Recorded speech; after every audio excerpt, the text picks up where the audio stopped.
जमलेल्या माझ्या बांधवांना भगिनींना मी बोलणार नव्हतो कारण मला आज मुंबईला निघायचं आणि खूप मोठा कार्यक्रम. मला आज खरं तर विद्यार्थी सेनेचा खूप खूप आभार मानायचे की तुम्ही एक उत्तम कार्यक्रम घेतलात. महेश, तुम्ही उत्तम कार्यक्रम घेतलात. जेव्हापासून मी विद्यार्थी सेनेचा अध्यक्ष झालो तेव्हापासून माझे एकच स्वप्न होतं की आपण प्रत्येक विद्यार्थिनीपर्यंत पोहोचू. ते तुम्ही माझं स्वप्न साकार करताय. मी जे वर्धापन दिनाच्या दिवशी बोललो की मी तुमच्यामुळे, तुम्ही माझ्यामुळे नाही आहे, हे मला वाटतं की तुम्ही कुठेतरी साकार करताय. हे मला खूप बरं वाटतं.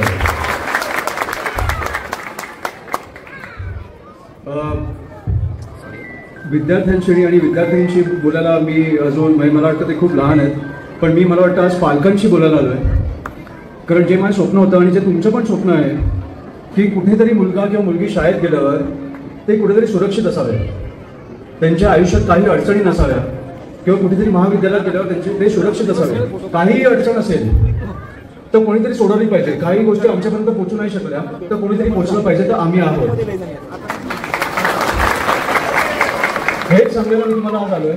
कारण मला माहिती आहे ती भीती काय असते. कारण माझा मुलगा आता शाळेत जाणार आहे की कुठेतरी एक ती भीती असते की मुलाला काय झालं, मुलीला काय झालं तर पुढे काय, उशिरा फोन आला तर पुढे काय. आणि माझं म्हणणं आहे की महेशजी, तुम्ही जसं बोललात की इकडे आता मुलींवर हात टाकण्याचे जे हे वाढले इन्सिडेंट, त्यांचे हातपाय तोडून तुम्ही पोलिसांना दिलं पाहिजे.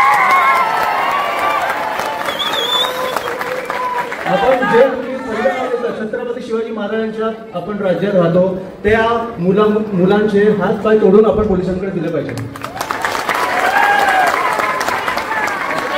हे राज्य असं नाही की मुलींवर हात टाकू शकतो आपण.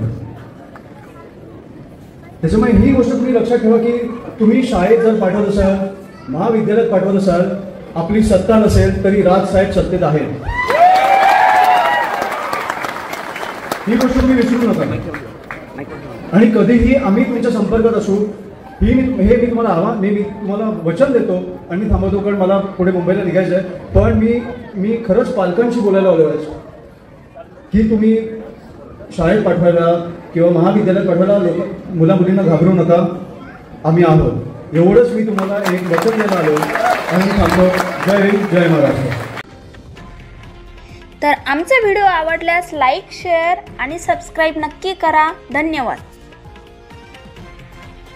हे आहे देशातील नंबर 1 न्यूज.